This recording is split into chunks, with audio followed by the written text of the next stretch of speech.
Ladies and gentlemen, this Red Gaming Sitcom video, let's discuss the DriveClub situation. It's quickly turning into an absolute PR disaster for Sony, and even Shuhei Yoshida has basically stated that the DriveClub PlayStation Plus version is going to be delayed now until further notice. This is actually announced on their official Facebook page. I'm going to release a shortened version of the statement just because most of it, to be honest, is filled with apology. But I'm just going to pick out the really important sections. Hi everyone, I wanted to provide you with the latest update on DriveClub. Unfortunately, the road to launch has been a little rocky, and that's a very big understatement. We'll get to that though. And we are truly sorry that so many of you have not been able to enjoy everything that we had hoped DriveClub would deliver. We've listened to your feedback and realise your patience is understandably running out. Evo is working around the clock to close the gap, and we've deployed additional engineering resources to help resolve the issue. Unfortunately, the time frame required to roll out is fully connected experience is no longer is working longer than anticipated, and we do not have an exact time frame, and so we will continue to update this progress, and you can find the latest info on the DriveClub Facebook page. We're very conscientious that we have disappointed so many of you and looking forward to playing the promised PS Plus free edition. Our priority is to provide the best possible experience while playing DriveClub. With the high volume of new players and additional server load the PS Plus edition is anticipated to bring, we are currently not confident we can guarantee the best online experience, and until we can ensure that everyone is going to enjoy the full social connected online experience, we will postpone the release date of the PS Plus edition until further notice. And then there's a couple of other sentences basically where it goes into a whole apology that we're really sorry about this and so on and so on. However, the end sentence is probably not going down too well because he does say it's just taking a little longer than we hoped.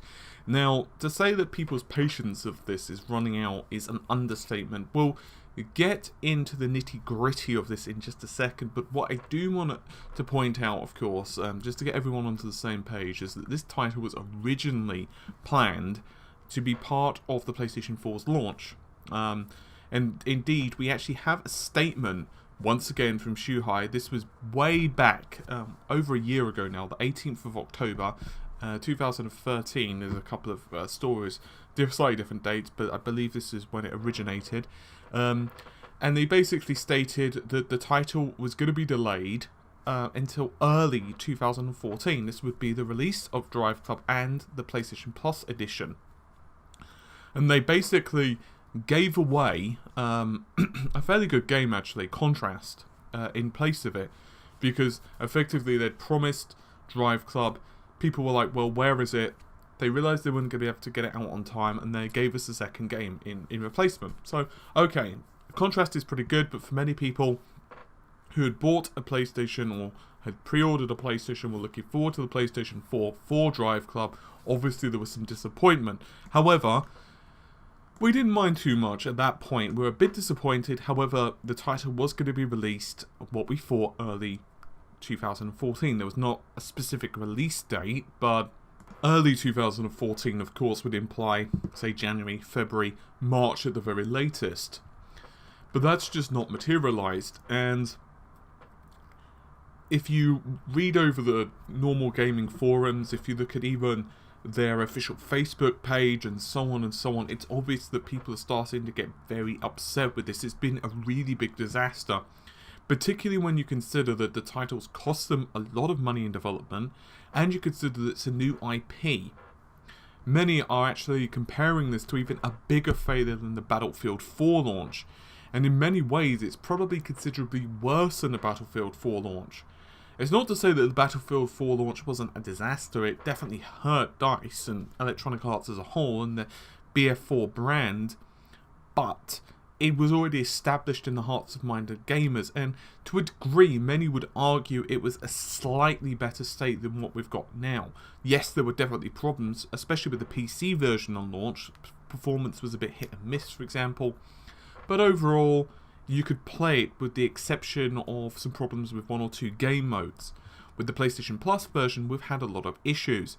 And we'll go back into how this is actually hurting the DriveClub IP in a moment. But what we do want to discuss is the fact that there's a lot of confusion as to the reason and the cause, because some people are attributing this to simple server problems. It's and saying, well, why don't they just put extra servers down, right? In the age of virtual servers, just create a couple of extra servers, like increase the amount of servers by 25%, done, right? It's all good. From what we can tell, and Sony are being fairly tight-lipped about this, and the only reason we're piecing this together is because of various quotes and tweets and some kind of industry leaks and that, just, you know, the normal stuff. But there seems to be a fundamental flaw with the game's final retail design and how it's actually interfacing, with that actual PlayStation Network. Now, the really weird thing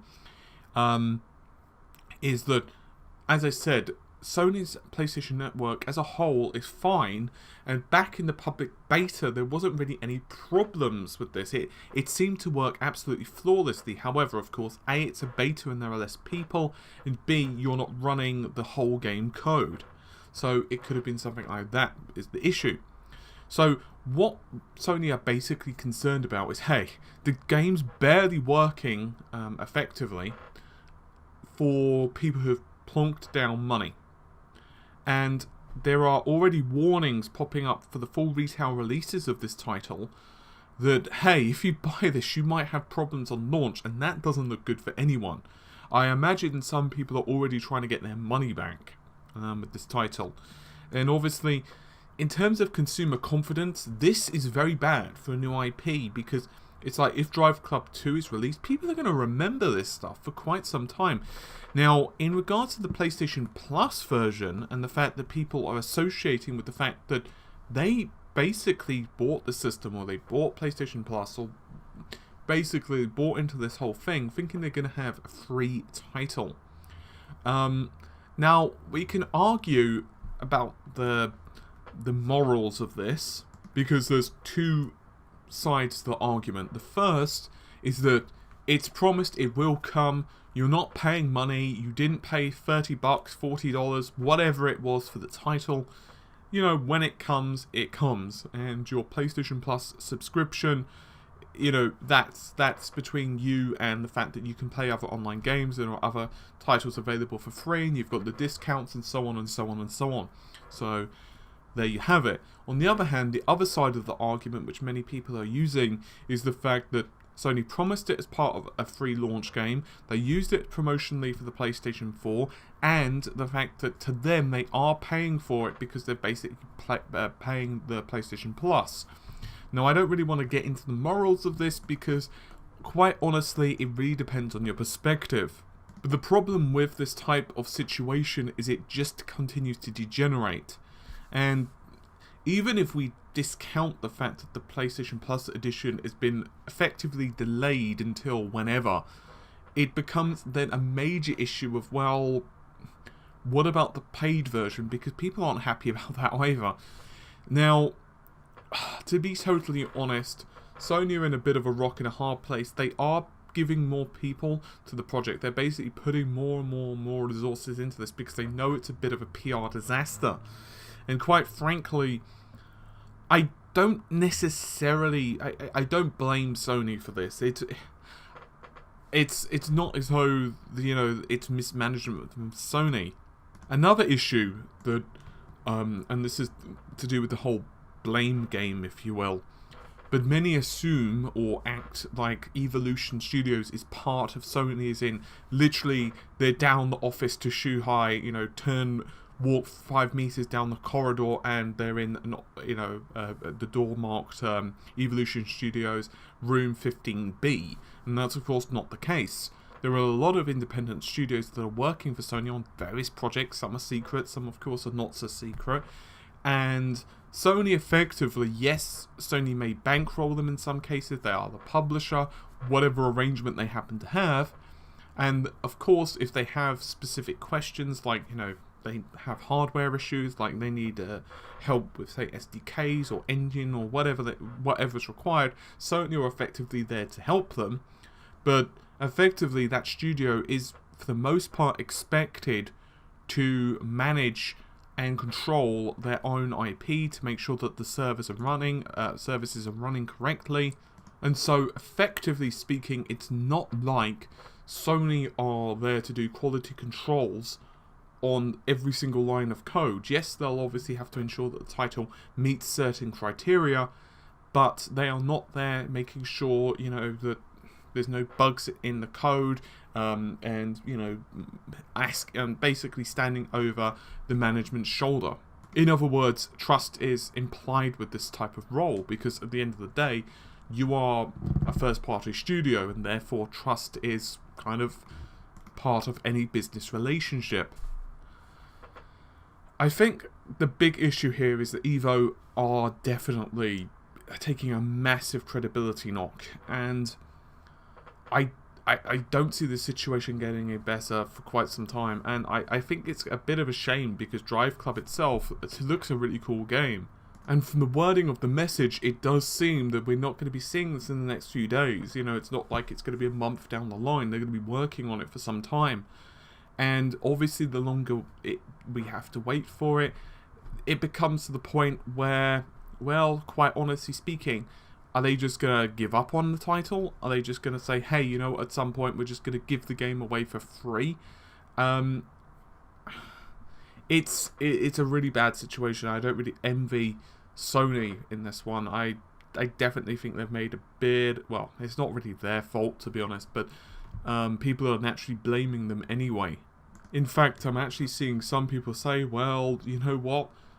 Evo's finished now. I mean, like, how can they recover from this? Their credibility is basically shot to hell. And I really hope that's not the case, because it would suck for the studio to actually just, you know, go bye-bye. They have a fairly decent history when it comes to racing titles. For example, World Rally Championship is really where they kind of started out in 2001, and then they had, of course, WRC 2, 3, 4, and Rally Evolved, and a couple of other games, which were released all on the PlayStation 2. And then one of the big ones was actually MotorStorm, and many actually really liked that game. It was quite critically acclaimed. Of course, there's a variety of different MotorStorm titles which were released on both the PlayStation 3 as well as the PlayStation Vita. So hopefully they can manage to kind of soldier through this, but it's going to be an interesting time. But anyway, hopefully you've enjoyed the video. I'll see you soon. Take care, and bye for now.